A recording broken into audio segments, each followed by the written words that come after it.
La comunicación ha evolucionado mucho a través del tiempo, desde los primeros intentos de expresión no verbal en la prehistoria, hasta llegar al actual ecosistema tecnológico, que nos permite interactuar en tiempo real desde diferentes partes del mundo. Entendemos como comunicación al proceso mediante el cual se intercambia información. A continuación, veremos cómo se ha transformado este proceso desde la etapa primitiva con la era de los signos y señales hasta el aparecimiento del primer periódico. La era de los signos y señales, era del habla y del lenguaje. El desarrollo de la comunicación tiene su origen desde la prehistoria, durante el periodo paleolítico, hace aproximadamente 3 millones de años. Los primeros homínidos desarrollaron un lenguaje no verbal basado en gesticulación y ruidos, factores que dieron lugar a una comunicación lenta. Nuestros antepasados aprendieron a interpretar movimientos corporales y expresiones faciales para codificar ideas e intenciones. Las características físicas y neurológicas del Australopithecus, primate que vivió durante esta época, le hacían imposible el habla, ya que su laringe y su cerebro no estaban diseñados para permitirle articular sonidos elaborados ni procesar un lenguaje complejo.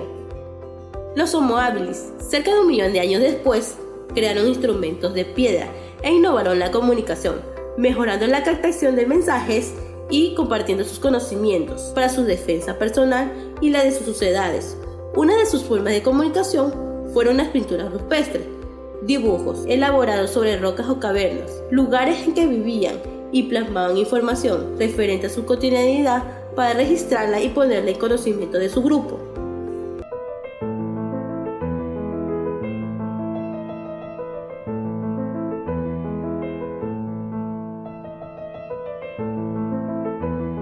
Era de la escritura, el alfabeto y sus fases. Desde los tiempos más remotos, los seres humanos sintieron la necesidad de expresarse por escrito, aunque en sus principios haya sido gráficamente, usando la fauna y flora que los rodeaba, y haciendo toscos dibujos pintados o coloreados con elementos que en cada lugar brindaba la naturaleza. Así nacieron los primeros jeroglíficos. Gracias a los trabajos de los historiadores, el alfabeto pasó por 4 fases previas a su estructura. Fase mnemónica. Algunas comunidades percibieron que, a lo largo de distintas generaciones, los recuerdos se tergiversaban, los relatos se distorsionaban y algunas noticias se perdían. Entonces comenzaron a conservar algunos objetos que ayudarán a recordar los hechos, como lo es hoy en día un obsequio de cumpleaños. Fase pictórica. Son signos que pretenden ser una copia de la vida real. Recrean situaciones, animales y personas. Muchos historiadores han podido reconocer algunas características de su organización social o de la agricultura en ese entonces, a partir del registro de pinturas en grutas, paredes o cementerios. Fase ideográfica. Los dibujos que imitan la realidad tienen un límite. A través de ellos, o signos que se llaman ideográficos precisamente porque grafican ideas. Los escudos y banderas que utilizamos en la actualidad son un ejemplo de ellas, mismas que se utilizan para representar una institución o país. Fase fonética. La invención del alfabeto fue el punto máximo de la primitiva codificación de la comunicación, propiciada por pueblos de mayor desarrollo social y relación comercial con otros pueblos.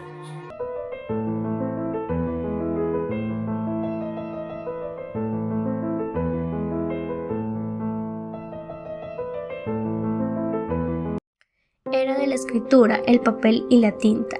El papel apareció en Egipto alrededor del 800, pero no se fabricó allí hasta el 900. El papiro se remonta acerca de la historia de los inicios de la humanidad, cuando la transferencia de conocimientos de una generación a otra exigía la creación de algún tipo de medios de almacenamiento que pudiera crearse fácilmente, manipularse con sencillez y que se conservara durante mucho tiempo sin deteriorarse. El origen del papiro viene del 4º milenio a.C., en el que fue muy utilizado por los egipcios. ¿Cómo se hace el papiro? El papiro se obtiene de las capas fibrosas que hay dentro del tallo de la planta. Antes de extraerlas se dejaban en remojo durante 1 o 2 semanas. El tiempo de remojo afectaba al color. Cuanto más tiempo, el resultado era más marrón. Tipos de papiros: emporíticos, daenóticos, sáiticos, anfiteátricos, fanianos, libios, augústicos y eráticos. El pergamino es mucho más abundante. Se podría decir que tiene una durabilidad de siglos. El pergamino se usó durante la Edad Media y los pergamineros o pergaminadores, además de los frailes de los monasterios, fueron los encargados de preparar la piel de los animales para escribir. Fabricación del pergamino. El pergamino se prepara a partir del pellejo animal, es decir, de la piel húmeda, sin pelos y sin residuos. Se dejaba secar tensa a temperatura ambiente o normalmente en un marco de madera. La tinta. En el antiguo Egipto se conocía este producto hace 4000 años, como muestran los jeroglíficos fijados sobre papiros en higopeos y sepulturas escritas con tinta negra, roja y cuyos caracteres y símbolos eran realizados con pluma de caña. La tinta egipcia se elaboraba con hollín mezclado con una solución acuosa de goma vegetal. Más tarde aparecieron las tintas rojas de óxido de hierro y también con cobre, que se utilizaban más para marcar o dibujar en la ropa, más no para escribir. En la Grecia clásica, en el siglo V y IV a.C., se elaboraron tintas con diferentes ingredientes. El mundo antiguo recurrió asimismo para elaborar a la tinta extractos, jugos y suspensiones de procedencia vegetal, así como sustancias animales y minerales. La alizarina, sustancia colorante roja obtenida de la raíz de la rubia o granza. El índigo o añil, arbusto de cuyas hojas y tallos se extraían en una pasta azul oscura. La cochinilla o mariquita de nopal, que reducido a polvo daba el color grana. La sepia, material colorante de la jibia o calamar.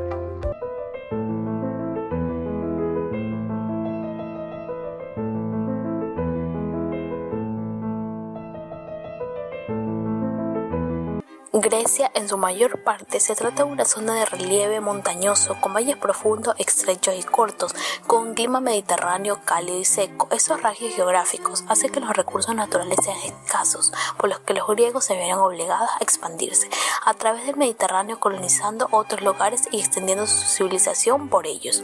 El origen de la civilización griega. Estas se desarrollan en dos culturas: cultura minoica o cretense. Se localizó en la isla de Creta y esta cultura desarrolló la escritura y su principal actividad económica era el comercio marítimo por el Mediterráneo. El arte minoico se caracteriza por la constitución de grandes palacios. Cultura micénica se desarrolló en la Grecia continental en torno a la ciudad de Micenas, se basaba en la agricultura y en el comercio. Los restos de las ciudades micénicas se destacaban por gruesas murallas construidas con grandes bloques de piedra. Roma. Etapas de la historia de Roma. La civilización romana surgió en el siglo VII a.C., en el centro de la península itálica, en la región de Lacio, en la que se ubica la ciudad romana. En sus historias distinguimos tres formas de gobierno, que dieron lugar a tres etapas: monarquía, república e imperio. La monarquía. Los etruscos, pueblos situados en el norte de Grecia, conquistaron a Roma e instalaron en ella la monarquía. El rey gobernaba en solitario, asesorado por el Senado y la Asamblea Popular. La república. El Senado romano abolió por la monarquía e instaló la república, que se regía por las siguientes instituciones: la Asamblea Popular o comicios, el Senado, las magistraturas. La sociedad romana. La sociedad romana estaba dividida en grupos sociales privilegiados con amplios derechos y no privilegiados, que carecían de ellos. Patricios privilegiados desempeñaban los cargos políticos y militares más importantes y controlaban la mayor parte de la riqueza. Plebeyos no privilegiados. Los plebeyos constituían la mayor parte de la población, tenían derechos políticos muy reducidos y pagaban impuestos. Esta situación las llevó a enfrentarse con los patricios durante la República. Esclavos. No poseían ningún derecho, ya que ni siquiera eran considerados personas, sino bienes que se podían comprar y vender. Aparecimiento del antecedente más remoto del periódico. La imprenta llegó a Inglaterra a fines del siglo XV, pero no fue así sino hasta el año 1621, cuando comenzaron a aparecer los más antiguos antecedentes del periódico. Se los denominó corantos. Eran hojas informativas cuyo contenido se centraba en información del exterior y no se publicaban regularmente. Desde un principio, la publicación de corantos fue firmemente regulada por el gobierno en general en el siglo XVII. Se caracterizó por la firme regularización o por su intento para todas las formas del material impreso. Gracias.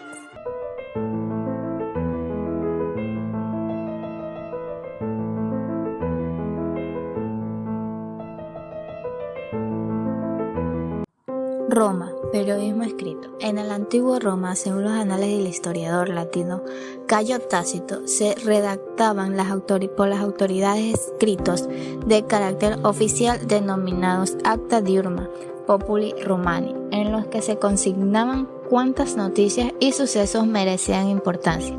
Estos escritos se fijaban en los sitios más concurridos para que todos tuviesen conocimiento de ellos. Así resulta que tales actas venían a ser una especie de gacetilla local, como bosquejo o embrión de los actuales periódicos. Julio César, al ser elegido cónsul por primera vez, dispuso que las deliberaciones del Senado de Roma fueran hechas públicas en una especie de diario de sesiones, donde se recogían taquigráficamente los discursos por medio de las notas llamadas tironianas. La historia o la lectura del tiempo. Roger Chartier. En este ensayo nos invita a reflexionar sobre los interrogantes que atraviesan hoy en día la escritura en la historia. Desde los años 70 hasta en la actualidad, también nos da un breve reseña las obras de Paul Bailey, Hedy White y Michael Desertau. Los historiadores han discutido dos cuestiones esenciales. Por un lado, la tensión entre la forma retórica y narrativa de la historia compartida con la ficción y su estatuto de conocimiento comprobado. Por el otro, la relación entre el lugar social donde la historia como saber se produce ahora en la universidad. Anteriormente, la ciudad antigua, el monasterio, las cortes, las academias y sus temas, técnicas y retórica, recordando y desplazando estas cuestiones clásicas. Este ensayo hace hincapié en tres problemas más recientes: la competencia para la representación del pasado entre historia, literatura y memoria, las posibilidades y efectos de la comunicación y de la publicación electrónica sobre la investigación y la escritura histórica, la construcción de la relación entre las experiencias del tiempo y la construcción del relato histórico. Como conclusión, Chartier nos recuerda que, con el título de este ensayo, la historia se articula y se distingue de diferentes tiempos. Por eso las temporalidades no deben ser consideradas como envolturas objetivas de los hechos reales. Por el contrario, son el producto de construcciones sociales que aseguran el poder de unos y llevan a los otros a la desesperanza.